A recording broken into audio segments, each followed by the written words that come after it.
Movie myth versus museum receipts. Did Annabelle ever escape? If you want the truth in order, it starts here.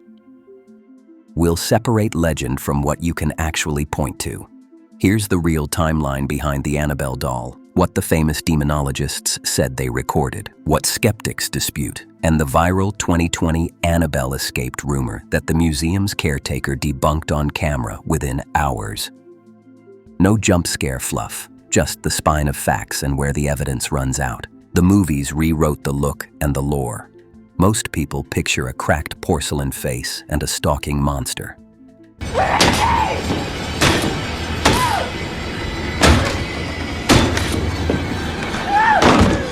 The real artifact is a Raggedy-Ann style doll kept in a locked wooden glass case with a warning sign that reads, "Positively do not open."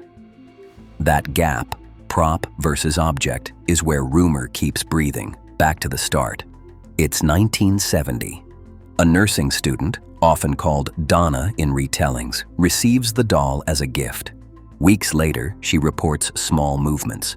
Arms seem to shift. The doll appears in a different room. Handwritten notes show up with the words, "Help me." Those details come from private case narratives, not police filings available to the public. They are testimony, not lab reports. A medium is invited. She says a spirit named Annabelle Higgins wants permission to stay with the students.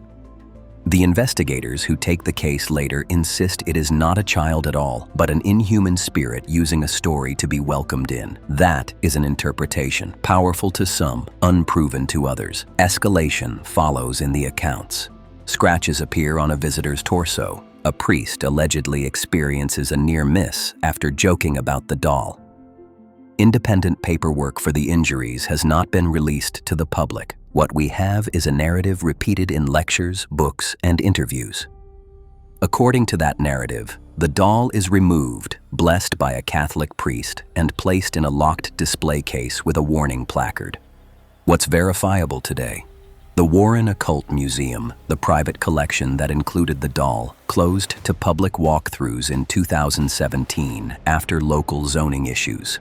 The collection is held by the family's organization and displayed only at select events. In August 2020, a rumor online claimed the doll had escaped. Within hours, the caretaker filmed the artifact inside its case and posted the update, killing the rumor with on-camera proof of location. That clip remains the clearest modern receipt. If you prefer receipts over rumors, subscribe now. Sources appear on screen every episode.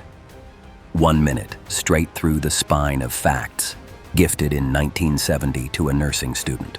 Movement reports and the "Help Me" notes follow. A medium claims the name Annabelle Higgins. Investigators state the presence was not a child, but something inhuman seeking permission. The doll is removed, a priest blesses it, and it's locked behind glass with a "Do not open" warning. The museum later closes to the public in 2017. In 2020, the escape rumor trends for a day. Then the caretaker films the doll in its case and debunks it. That is the timeline you can follow without stepping into belief. Everything earlier rests on witness memory, private notes, and faith claims. Now, a rapid myth versus fact. Myth: the real doll looks like the film prop. Fact: the artifact is a Raggedy-Ann style doll, not porcelain, displayed in a wooden glass case with a lock. Myth: there are police reports proving attacks. Fact: there are no public police records confirming injuries. Those stories live in private case accounts and interviews. Myth: the doll roams the museum at night. Fact: the warning plaque and lock are part of the exhibit design. The case is meant to stay closed. Myth: Annabelle escaped in 2020. Fact: the caretaker showed the doll in its case that same day, on video, ending the rumor. So, new proof today? The freshest public receipt is still that 2020 debunk video and the current status of the collection. The early episodes, scratches, threats, moving objects, are powerful stories, but they do not come with publicly available police files or lab tests. Haunted or hoax, the case endures because the artifact exists, the warning sign exists, and the silence around the earliest paperwork leaves space for belief. That's why this legend never quite sits down. If you want a frame-by-frame of the earliest write-ups and the 2020 debunk, comment Annabelle below. Tell us whether you think this is a haunted object, a misread series of coincidences, or the most successful museum exhibit in paranormal history. Subscribe for our next episode, where we pull 3 haunted object files and put the receipts on screen so you can pause, read, and decide for yourself.